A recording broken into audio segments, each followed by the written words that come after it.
한국교회 미래 지도라는 그 책을 보면은 다음과 같은 내용이 있습니다. 제가 좀 읽어드리겠습니다. 1990년대 한국교회는 전 세계 기독교와 성교의 미래를 짊어질 나라로 평가받았다. 다수의 한국교회가 세계 30대 교회 안에 들었고 한국교회에서는 초대형 교회에 들어오면 최소한 10만 명, 성도가 10만 명이 넘어야지만 초대형 교회에 들어갈 수가 있었다. 그러다가 IMF가 터지면서 1990년대 이후 한국의 위기가 시작되면서 교회도 더불어서 위기가 시작이 되었다. 교회 성장이 멈춘 지 이미 오래됐다. 그냥 이대로 가면 2050년경에는 한국 기독교의 인구는 400만, 아니 300만 명으로 교인이 줄어들 수 있다. 주일학교는 30에서 40만 명대로 줄어들 수 있다. 실제로 예수교 장로회 통합 측에서만 지난 10년 동안 주일학교 어린이 부서가 38만 명에서 28만 명으로 줄어들었고 기독교 성결교회는 30%가 감소했다. 73%가 넘는 교인들이 주일에만 교회에 출석한다. 일주일에 한 번 설교를 듣고 세상에서 살아간다. 신앙과 삶이 일치한다고 고백한 교인은 겨우 5.8%에 불과하다. 이제는 교회 쇼핑이라는 말이 일반화되었다. 한국 기독교 전체 교인의 숫자는 매년 감소하지만 재밌게도 교회의 숫자는 증가하는 기이한 현상이 일어나면서 한국 교회 안에 새로운 시장이 형성되었다. 교인들은 수많은 교회 가운데 하나를 선택하는 소비자가 되어버렸다. 한국 교회 교인들은 자신들이 다니는 교회의 열악한 환경을 기쁨으로 감수할 수준에서 멀어져 버렸다. 새로 선택한 교회의 열악한 환경을 기쁨으로 받을 수준은 더더욱 아니다. 더 편한 교회, 더 좋은 시선, 더 큰 교회, 더 쉽게 신앙생활할 수 있는 교회, 더 좋은 프로그램이 있는 교회로 이동하고 있다. 이게 최근에 미래학자가 한국의 기독교를 보면서 쓴 책에 나와 있는 내용입니다. 얼마 전에 CTS 로데너버 칼럼을 시청한 그런 분이 저한테 전화를 했어요. 목사님 하신 로데너버 칼럼을 시청을 했는데 제가 집이 양정인데 제가 교회를 한번 가보고 싶은데 그 교회 위치가 어디 있습니까? 제가 저에게는 여기 이런 데 있습니다. 이야기해줬어요. 또 물어보더라고요. 목사님, 그게 교회는 얼마나 됩니까? 숫자가 얼마나 됩니까? 제가 이 정도 좀 됩니다. 네, 알겠습니다. 하고 전화를 딱 끊었어요. 전화를 왜 끊었는지 모르겠어요. 제가 말도 다 끝나지 않는데 전화를 다 끊어버렸어요. 또 한 번이 전화를 했어요. 성서침례교회가 어떤 교회입니까? 그 교회는 킹제이스 성경만 쓰는 교회입니까? 또는 그 교회는 여자들은 집사가 될 수 없는 교회라고 들었는데 진짜 그렇습니까? 여러분 이것이 바로 교회의 현실이에요. 여러분 우리 교회 청년들이 우리 연산 성서침례교회 출신들 성도들 가운데 서울로 올라가서 신앙생활하는 우리 한번 형제들, 우리 성도들 한번 보십시오. 서울에 가면은 성서침례비 안 갑니다. 왜 안 갑니까? 성서침례비가 문제가 있어서 안 갑니까? 잘못돼서 성서침례비 안 갑니까? 그게 아니에요. 자기 때문에 안 갑니다. 불편하기 때문에 성서침례비 안 가는 거예요. 제가 명지대학교에 있을 때 명지대학교 안에 교회가 있어요. 명지대학교 안에 기숙사가 2,500명이 수용하는 기숙사가 있습니다. 다 지방학생들이 올라와서 2,500명이 기숙사 생활합니다. 대학 안에 교회가 있어요.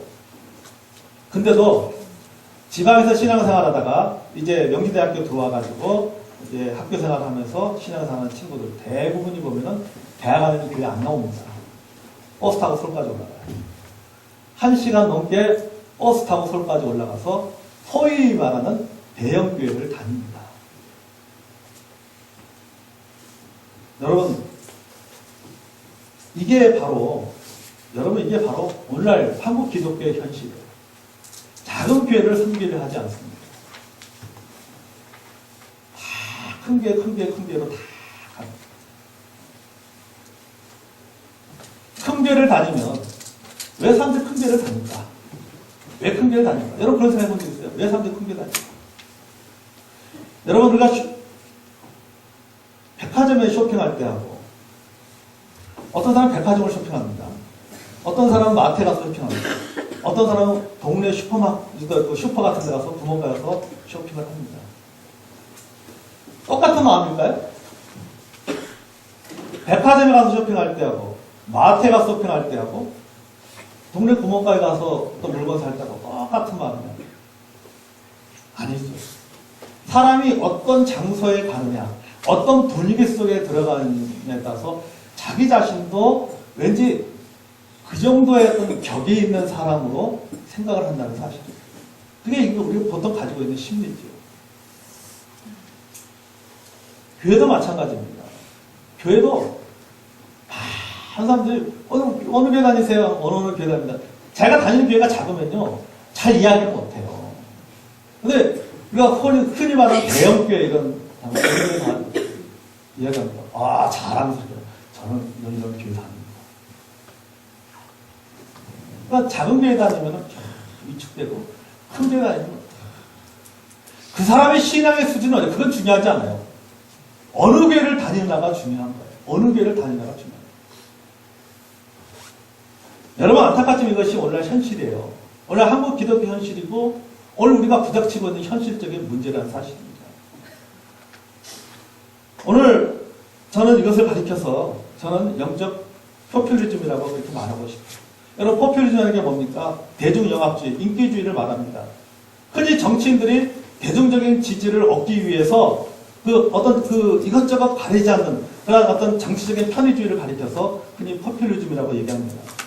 근데 이 포퓰리즘의 대상이 누구냐? 바로 대중이라고 하는 것이죠. 대중. 군중. 그 무리들에게 향해 있습니다. 그래서 대중들에게 있는 이 대중들을 끌어들이기 위해서 어떤 분위기들을 형성하게 되고 그 분위기 속에 사람들을 들어오게 만드는 사실이죠.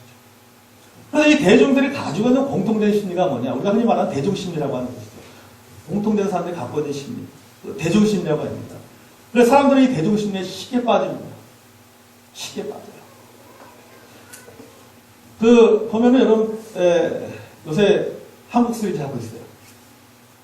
삼성하고 두산하고 시합을 하고 있는데, 보면은요, 자기 팀 응원하고 막 열정적이에요.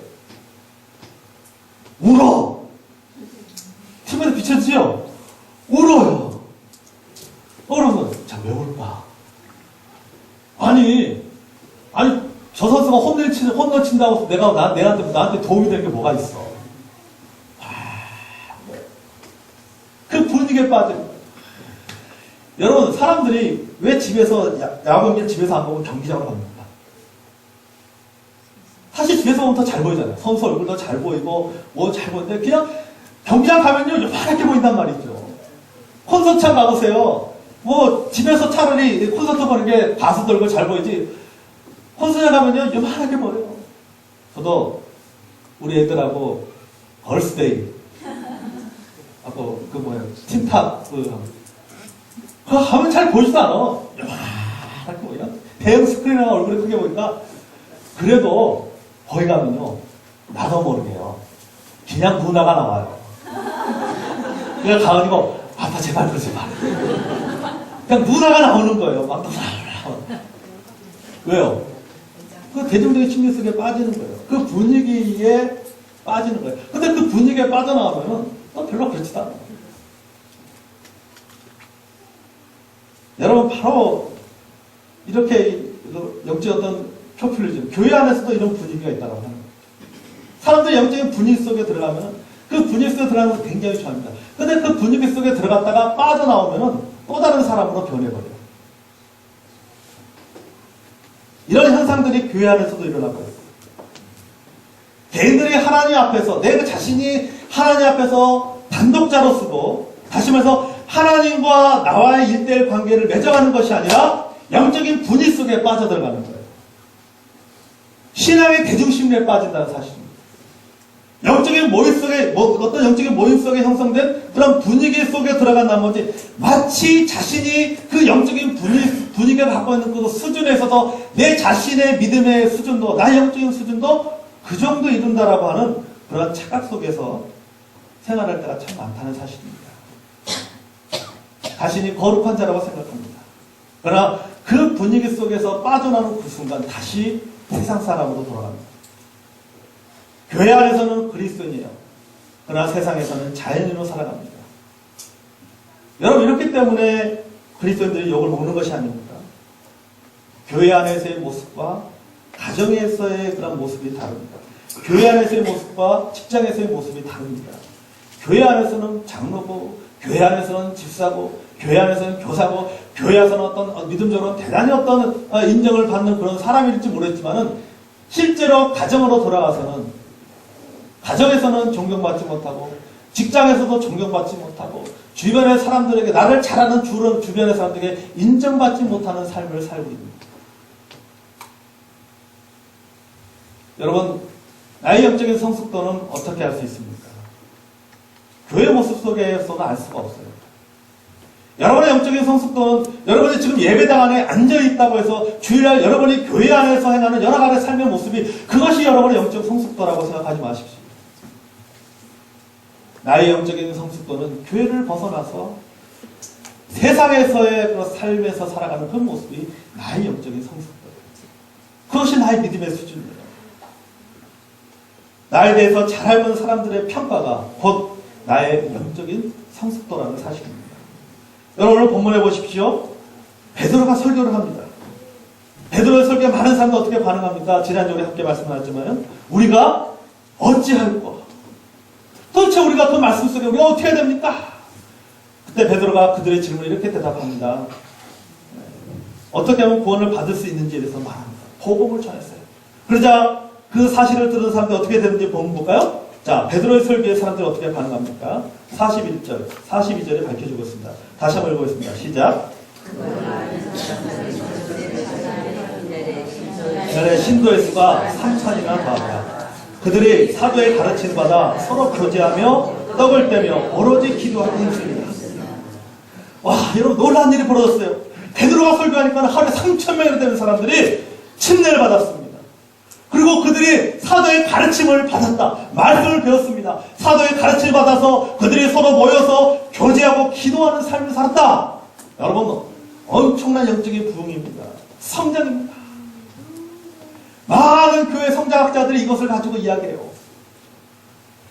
와, 보십시오. 사도의 가르침을 받아서 그들의 3,000 베드로의 설교 듣고 하루에 3,000명이나 되는 사람들이 침례를 받고 말이죠. 그 사람들이 본문에 사도의 가르침을 받아 서로 교제하며 떡을 떼며 기도하기에 힘썼다. 이것이 바로 교회의 성장의 비밀이다라고 이야기를 합니다. 그러나 여러분 보십시오. 그것으로 그치지 않습니다. 사도행전 4장 4절에 보면 또 다른 사건이 기록되어 있습니다. 사도행전 4장 4절에 보면 같이 한번 읽을까요? 사도행전 4장 4절. 자, 읽어봅시다. 시작. 말씀을 듣는 사람 중에 믿는 사람이 남자의 수가 아멘. 여러분, 하루에 3,000명이 침례를 받은 것도 놀라운 일인데 얼마 지나지 않아서 무려 5,000명이나 달하는 믿는 사람들이 생겼어요. 며칠 만에 몇 명 된 거예요? 8,000명이 된 거예요. 8,000명. 8,000명이라고 하는 거대한 그리스도인의 모임이 형성된 거예요. 자, 여러분, 그럼 그 당시에 그러면 이런 일들이 있어요. 그 당시에 예루살렘의 인구의 숫자가 얼마 정도였냐? 예루살렘의 인구의 숫자. 예루살렘 지역 안에 거주하는 그 인구의 숫자가 얼마나 되었냐? 여러 견해들이 있습니다. 근데 남녀노소 합쳐서 포함해서 3만 명이었다라고 하는 그런 주장하는 분들도 있어요. 그러니까 그 당시에 남자 여자 다 합쳐서 남녀노소 다 합쳐서 예루살렘 안에 거주하고 있던 인구의 수가 3만 명이었다. 또 어떤 학자들은 5만 명이었다라고 얘기합니다. 근데 가장 널리 인정받고 있는 견해는 뭐냐면 8만 명이에요. 8만 명. 그러니까 그 당시에 예루살렘 안에 살고 있던 인구의 숫자는 약 8만 명이 살고 있었다라는 것이죠. 그러니까 남자 여자 합쳐서 약 8만 명의 인구가 예루살렘 안에 살고 있었다라고 하는 것이죠. 자, 여러분 생각해 보십시오. 예루살렘에서 8만 명이 거주하고 있는 예루살렘 성 안에 사는 사람들이 8만 명이 거주하는데 거기서 8만 명이 거주해서 몇 명이 그리스도인이 된 거예요? 8천 8,000명이 그리스도인이 된 거예요. 10분의 1입니다. 10분의 1이에요. 그런데 이 8,000명의 숫자는 여자나 어린아이는 제외된 숫자예요. 성경에 여러 가지 어떤 그런 추측해 볼 때, 보통 그 당시에 어떻습니까? 여자들이나 어린아이들은 숫자에 들어가지 않았어요. 그러면은 8,000명이나 되는 이 숫자는 남자라고 하는 것이죠. 남자예요. 자, 어린아이도 제외됐고, 여자도 제외된 숫자입니다. 자, 그러면은, 따라서 8,000명이나 되는 이 그 사람이 남자일 것이고, 대부분 아마 가장이었을 것이라고 추측해 볼 때, 자, 그러면은, 여러분, 그 당시엔 대가족 하에서, 대가족 제도입니다. 대가족 제도의 그 문화 속에서, 가장은 그 집안의 뭡니까? 대장이에요. 대장이에요. 그러면은, 가장이 예수를 믿으면은 그 가족은 다 어떻게 되는 거예요? 예수를 믿는 거예요. 옛날에 우리 그랬잖아요. 옛날에 아버지가 무슨 종교를 갖고 있으면 그 가족은 다 할 수 없어. 자기 의사와 상관없이 따라가야 돼. 따라가야 됐단 말이죠. 그러니까 안 따라가다니까 막 어렵고 핍박도 많이 겪고 그랬잖아요. 아버지가 예수 믿으면은 부인도 같이 믿어야 돼요. 애들도 믿어야 돼요. 자, 그럼 여러분 보세요. 자, 한 가정에 식구가 3명이라고 계산했을 때, 3명이라고 계산했을 때, 남편, 아내, 그다음 아이 하나, 3명이라고 계산했을 때, 자, 8,000명이 구원받았습니다. 남자 8,000명. 그러면 예루살렘에 예수 믿는 사람 몇 명이 될까요? 24,000명입니다. 8만 명이라는 숫자 안에서 24,000명이에요.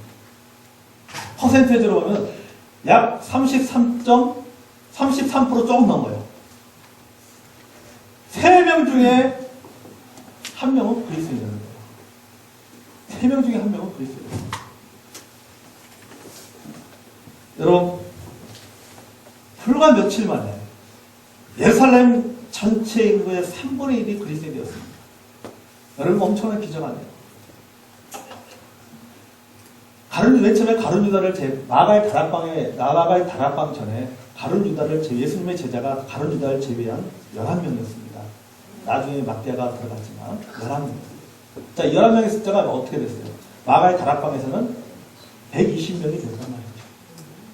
120명이 되는데 이 120명의 숫자가 얼마 되는 거예요? 그 다음에 3,000명으로 늘어났어요. 3,000명 났다고 해서 또 플러스가 돼가지고 8,000명이 됐어요. 거기다가 또 플러스가 되면서 이건 추측이지만은 약 24,000명이라고 하는 그런 숫자가 된 거예요. 여러분 어떻게 생각합니까? 대단하지 않습니까?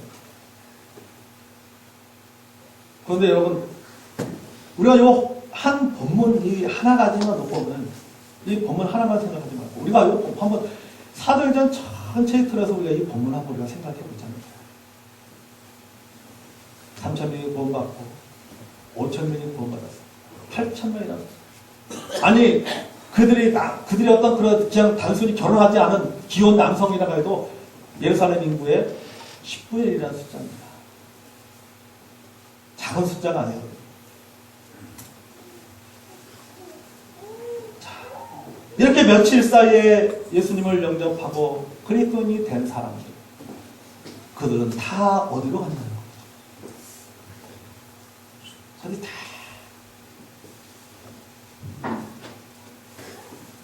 30년이 흘렀습니다. 이 일이 있고 나서 30년이 흘렀어요. 사도 바울이 3차례 선교 여행을 마치고 예루살렘으로 돌아옵니다. 예루살렘으로 돌아옵니다. 사도행전 20장 이후의 말씀이 보면 나옵니다. 사도 바울이 3차례 선교 여행을 다 마치고 예루살렘을 돌아옵니다. 여러분, 그 당시에 사도 바울은 어떤 사람입니까? 당대 최고의 하나님의 사람입니다. 지금으로 말하자면 어때요? 이 조혁기 목사님처럼 안 믿는 사람도 알 수 있을 정도로 유명하잖아요. 여러분 그러잖아요. 예수님 몰라도 조혁기 목사님은 알잖아요. 안 믿는 사람이에요. 누군지 다 알잖아요. 그 정도로 마찬가지. 사도 바울도 유명한 사람이에요. 안 믿는 사람들도 알 수 있도록 사도 바울도 유명한 사람이에요. 그런데 이 사도 바울이 30년이 지난 후에 예루살렘으로 돌아왔을 때 어떤 일이 벌어졌냐는 거죠. 바울이 예루살렘에 돌아왔는데 사도 바울을 영접한 사람들은 극소수의 그리스도인에 불과했다. 한 숫자가 그 유명한 사도 바울이 예루살렘 성으로 돌아오는데도 그 예루살렘 들어오는데 그 사도 바울을 맞이해주는 사람은 몇 명 되지 않았다는 거예요. 몇 명밖에 안, 그리스도인들 몇 명밖에 되지 않았다는 사실입니다. 오히려 예루살렘에 살고 있는 대다수의 유대인들은 어땠습니까? 사도 바울을 죽이려고 했어요.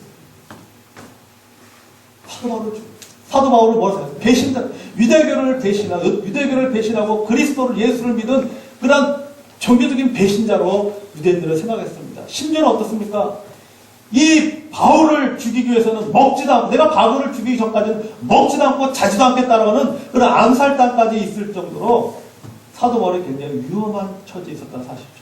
자, 이렇게 위험한 처지에 있는 사도 바울을 목숨을 걸고 그를 보호해줄 만한 그리스도인들은 없었어요. 내가 당신과 함께 하겠습니다. 내가 당신의 생명을 보호하겠습니다라고 나서는 그리스도인들이 없었어요.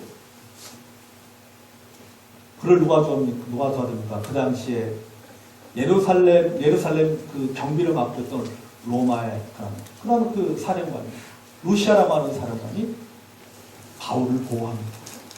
그리스도인들이 그의 생명을 보호해주는 것이 아니라, 바울의 생명을 그리스도인들이 보호해주는 것이 아니라, 이 보니까 이 로마의 그런 그 군병이 바울의 생명을 보호해요. 하루에 5,000명씩, 하루에 3,000명씩, 5,000명씩 그리스도인이 될 정도였다면 30년이 지났다면 그리스도인이 예루살렘 지역에 그리스도인을 예수를 믿는 사람들이 얼마나 많아야 되나요? 전체가 다 30년 있다면 전체가 다 그리스도인이 돼야 되잖아요. 전체가 다. 그러나 실제로는 그와 정반대였다는 사실.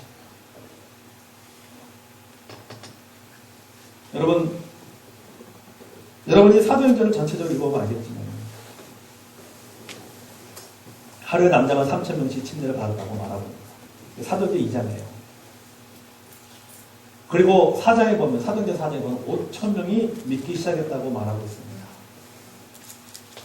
근데 여러분 사도행전 5장 이후를 보면요, 거대한 군중의 무리가 안 나타나요. 여러분 유심 있게 사도행전 읽어보세요. 2장, 3장, 4장까지는 폭발적인 역사가 나는데 5장 이후로는 그런 일들이 없습니다. 5장 이후로는 그런 일들이 없어요. 더 이상 거대한 군중의 자취를 찾아볼 수가 없어요. 물론 사도행 6장에 7장 가면은 스데반의 순교가 나옵니다. 스데반의 순교가 계기가 돼가지고 어떻습니까? 성도들이 그리스도인들이 흩어졌다고 막 나오고 있습니다. 흩어졌다고. 그 핍박을, 종교적인 핍박을 피해서 많은 사람들이 흩어지는 결과를 가지게 됩니다. 예루살렘 교회 성도들이 흩어지는 결과가 나타나게 되죠. 그렇다 하더라도 이런 어떤 그런 그 핍박이 있었다 할지라도 그 당시에 예루살렘 인구 중에 3분의 1을 차지할 정도로 많은 어떤 그리스도인들의 무리들이 그들이 자신들의 삶의 터전을 다 버리고 모든 사람들이 다 흩어졌다라고 하는 것은 현실적으로 불가능하다는 거죠. 그 안에 예루살렘에서 남아있는 사람들도 있었을 거라는 거죠. 많은 사람들도 흩어졌겠지만, 그러나 그 안에 남아있는 많은 그리스도인들도 있었을 거라는 사실입니다. 그럼 여러분, 선생님 보면, 그러면 도대체 원인이 어디에 있는가 하는 거죠. 도대체 원인이 어디에 있어요? 주님을 믿겠다던 그 수많은 사람들이 다 어디로 갔냐고. 3,000명이나 되는 사람, 5,000명이나 되는 사람들이 다 어디로 갔냐고. 단순히 그들이 핍박이 있었기 때문에 그 신앙의 핍박을 피하기 위해서, 신앙의 자유를 찾기 위해서 그들이 그 수많은 사람들이 다 뿔뿔이 흩어졌냐는 거죠. 예루살렘에 안 살고 다른 지역으로 다 떠났냐는. 그들은 한때 사도의 가르침을 받아 서로 교제하며 떡을 떼며 기도하기를 힘썼다라고 하는데, 도대체 그렇게 이렇게 열심 있게 살았던 사람들이 다 들어갔습니다. 무엇이 문제예요? 무엇이 문제일까? 도대체 어디서 문제가 생겼기 때문에 사도의 가르침을 받아 서로 교제하며 떡을 뗐던 이 많은 사람들이 다 어디로 갔냐? 도대체 무엇이? 단순히 어떤 신앙의 핍박을 받았기 때문에 그들이 다 뿔뿔 터지고 다 어디로 간 것인가? 무엇이 원인인가? 바로 예수님과 연합된 삶의 본질이 없었기 때문입니다. 예. 그러니까 다시 말해서 하나님과 나와의 일대일 관계 속에서 이 연합된 삶이 없었던 거예요. 그들은 영적인 분위기 속에서는 강한 그리스도인이라고 말할지 모르겠지만 그 분위기를 떠나서 혼자 하나 단독 세상에서 단독자로 섰을 때는 주님과 연합된 삶을 살지 못했다는 사실입니다. 종교적인 행위 속에 들어가 있었지만은, 그러나 종교적인 행위를 하고 있었지만은 진정으로 그들에게는 삶의 본질의 변화가 없었다는 사실이에요. 여러분 41절에 보면은 이날에 신도의 수가 3,000명이 되었다고 얘기합니다. 보세요. 신도의 수가 3,000명이 되었다. 마치 그대한 무리들이 모여서 주님의 참된 제자가 되고 신자가 된다는 그런 뉘앙스를 풍깁니다. 그러나 원어 성경을 보면요, 여기 신자라는 단어를 푸시케라고 하는 헬라어 단어를 씁니다. 이 푸시케라고 하는 헬라어 단어는 무슨 뜻을 갖고 있느냐? 생명과 영혼을 가진 사람을 표현할 때 푸시케라고 하는 단어를 써요. 다시 말해서 그들은 예수님을 믿고 구원받아 침례를 받았지만은 아직까지 뭐가 되냐? 주님의 참된 제자 마데테스가 되지 못했어요. 마데테스가 되지 못한다. 제자가 헬라어로는 마데테스예요. 만약에 이날에 마데테스의 숫자가 3,000이나 되었다라고 하면은 달라요. 근데 이날에 푸시케를 갖고 있던 숫자가 3,000이 되었다는 거예요. 여러분, 그들은 예수 믿고 구원받았지만 신분의 변화는 있었지만 삶의 변화, 다시 말해서 아직까지 성화가 이루어지지 못합니다. 삶의 성숙이 없었던 거예요. 사랑하는 성도 여러분, 신앙의 동기는 집단적이거나 어떤 영적인 분위기에 가질 수 있습니다. 영성있는 예배를 통해서 내가 신앙의 동기를 믿음을 가질 수 있어요. 찬양의 집회를 통해서 내가 믿음을 가질 수 있어요. 어떤 수련회라든지 어떤 부흥회를 통해서 동기부여 받을 수 있습니다. 영적인 도전을 받을 수 있습니다. 그러나 그것이 그 사람의 믿음의 수준이 아니에요. 그것은 일종의 영적인 촉매에 불과한 거예요. 여러분 어렸을 때 불장난 해봤잖아요. 해봤죠? 느낌 알잖아요. 여러분 불장난 할 때 어떻게 합니까? 나무 모아놓는다. 나무로 모아놓아서 불이 붙는 게 아니에요. 나무로 모아놓고 그 안에다 뭘 집어넣어야 돼요? 불이 잘 붙는 뭐 휴지를 넣든지 뭐 낙엽을 넣든지 막 합니다. 그죠? 그러다 그 나무에다 불을 붙이는 것이 아니라 그 낙엽에다 불을 붙이잖아요. 그래서 그 낙엽이 다 타면서 나무에 불이 붙잖아요. 나무에 불이 붙잖아요. 그래야지 이제 나무가 타는 거예요. 나무가 타는 거예요. 여러분, 영적으로 마찬가지입니다. 동기부여라면 동기부여를 받는다고 해서 주님의 제자가 되는 게 아니에요. 내가 영적인 분위기 속에 들어가 있다고 해서 주님의 제자가 되는 게 아닙니다. 여러분 이 가운데 우리가 함께 나와서 예배를 드리고 있고 예배 분위기 가운데 있다고 해서 내가 주님의 제자가 되는 게 아닙니다. 여기서는 뭘 받는 겁니까? 우리가 예배를 통해서 말씀을 통해서 함께 찬양하고 함께 기도함을 통해서 뭘 받는 거예요? 동기부여를 받는 거예요. 내가 진짜 제자로서의 삶, 내가 주님과 연합된 삶, 내가 주님과 연합한 삶을 통해서 내 신앙의 변화의 삶은 어디서 경험하는 것입니까? 예배당을 떠나서부터 경험하는 거예요. 그때부터 나타나야 돼요. 그것이 바로 내 영적인 수준입니다. 내 믿음의 수준입니다. 여러분, 한국 기독교 인구가 800만 정도라고 합니다. 2012년 6월 기준으로 한국 인구는 5천만 명이 됐어요. 5천만 명 대 800만 명. 퍼센테이지 계산해 보니까 10명 중에 한 2.6명 정도는 기독교인이라고 말할 수 있습니다. 교회마다 열심히 해요. 전도도 합니다. 예배도 드립니다. 여러 가지 영적인 프로그램들이 참 많이 있습니다. 과거에 비해서 얼마나 세련된 영적인 프로그램들이 많이 있습니다. 그런데 왜 욕을 먹어요? 왜 기독교인이 욕을 먹습니까? 왜 교회가 욕을 먹습니까? 왜 내 삶은 변화되지 않습니까? 내 삶이 왜 변화되지 않습니까? 내가 영적인 분위기가 매 주일마다 교회 와서 내가 예배를 드리고 1년 어떤 한 번도 예배를 빠지지 않고 주 앞에서 예배를 드리고 내가 수련회도 다 참석하고 내가 기도회도 다 하고 다 참석하고 내가 10년, 20년, 30년이 됐는데 내가 왜 변하지 않느냐라고 하는 거죠. 그건 하나예요. 내 안에 주님만 살아있는 것이 아니라 주님도 살아있고 나도 살아있어서 그래요. 나도 살아있어서 그래요. 주님과 연합된 삶이 없는 거예요. 가장 본질적인 주님과 연합된 삶이 없기 때문에 성경에도 메가복음도 있고 마태복음도 있기 때문에 주님은 주님이고 나는 나예요. 여러분의 신앙생활을 고민해 보셨어요? 여러분이 영적인 분위기 가운데 신앙생활한 지 20년, 30년, 40년이 됐습니다. 얼마만큼 여러분 변화됐습니까?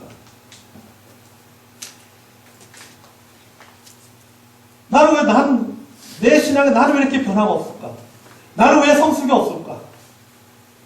나의 신앙적인 모습은 세련됐고, 내가 신앙생활에서 종교적인 행위는 세련되어 있지만은, 성숙해 보이지만은, 연륜이 묻어나지만은, 진정한 내 삶의 내면 속에 내 변화는 없어.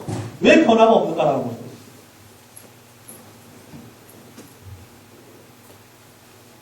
여러분, 복음서에 보면요, 예수님을 따랐던 수많은 무리들이 있습니다. 그러나 그들은 무리였지, 제자들은 아니었어요. 무리와 제자의 차이가 무엇입니까?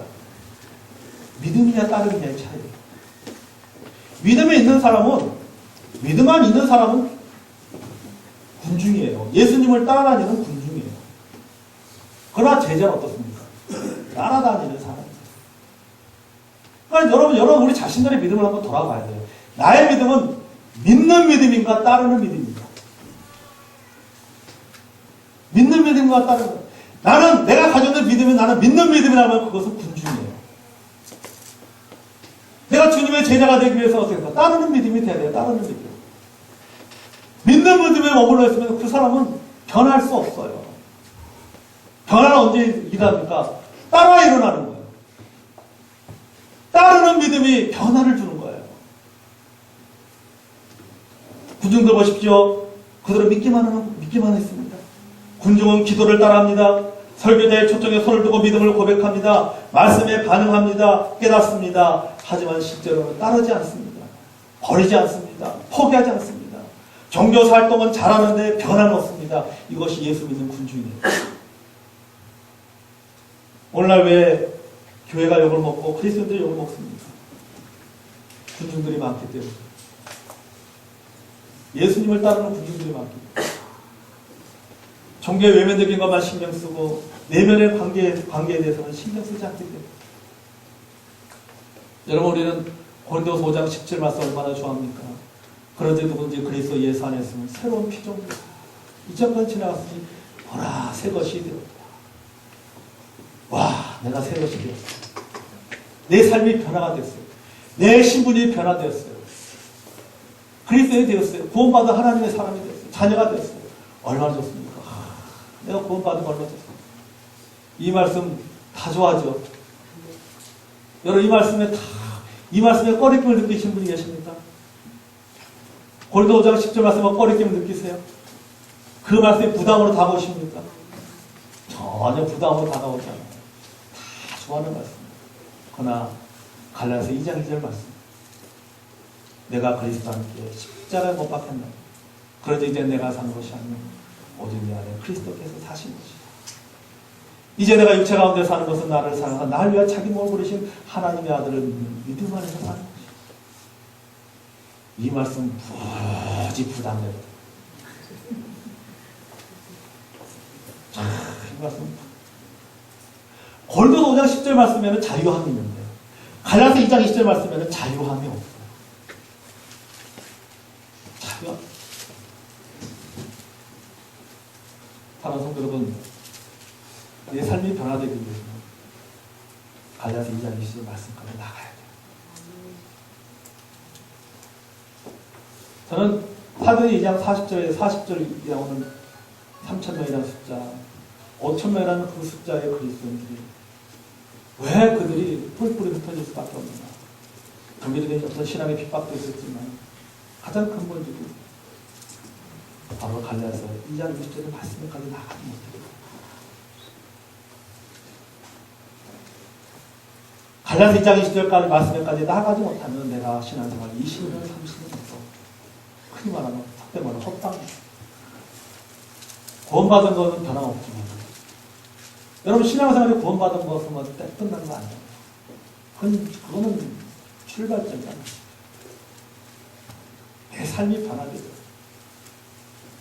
여러분 하나님 앞에서 홀로 설 줄 아는 그리스도인 되시기를 바랍니다. 신앙은 결코 패션이 아닙니다. 신앙은 이벤트가 아닙니다.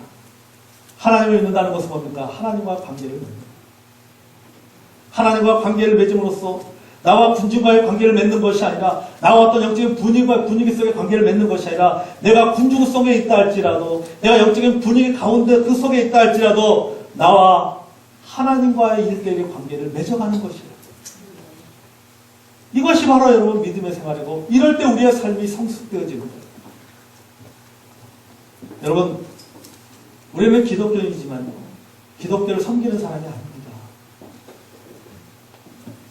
여러분 우리는 흔히 말하는 우리 사람들은 이렇게 해요. 나는 기독교인이라고. 당신의 종교가 뭡니까? 기독교인이라고 얘기해요. 우리는 기독교이지만 기독교를 섬기는 사람이 아니에요. 우리는 하나님을 믿는 사람들입니다. 하나님을 믿는 사람들. 그러므로 여러분 우리가 내가 영적인 무리 속에 파묻혀 있다고 여러분 거기에 만족하지 마세요. 여러분 우리가 여러분이 연산 성서 침례교라고 하는 이 공동체 안에 있는 것으로 만족하며 살아간다면 언젠간 여러분 믿음의 대열에서 이탈될 수 있다는 거예요. 나와 하나님과의 관계를 맺어야 합니다. 우리 각자가 하나님 앞에서 일대일의 관계를 세워요. 믿음 생활에서 타이틀에 대해 믿음을 세워주는 게 아니에요. 내가 어떤 직분을 갖고 있다고 해서 그것이 내 믿음을 세워주고 그것이 내 믿음의 성숙도가 아니에요. 우리는 하나님 앞에 어떻게 삽니까? 벌거벗고 살아야 돼요. 벌거벗고 살아야 돼요. 나의 종교적인 가면, 위선적인 가면 다 내놓고 하나님 솔직하게 투명하게 살아야 돼요. 그리고 하나님과의 관계. 끊임없이 내 자신이 하나님과 일대의 관계 속에서 내가 몸부림을 쳐야 돼요. 다른 사람 이러니 저러니 비교할 필요도 없어요. 다른 게 이러니 저러니 비교할 필요도 없어요. 내 자신. 다른 사람 볼 필요 없어요. 다른 사람 볼 필요 없어요.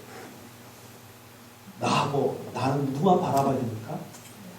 하나님만 바라보는 거예요. 하나님만 다 바라보고 끊임없이 하나님 앞에서 고민해야 돼요. 끊임없이 하나님 앞에서 내 자신을 고민해야 돼요. 말씀의 거울 앞에서 내 자신을 고민해야 돼요. 이 말씀의 거울 가지고 누구한테 비치고 이 사람한테 비치고 저 사람한테 비치고 그렇게 하지 말고 이 말씀의 거울 앞에 내 자신만을 비춰보면서 고민하고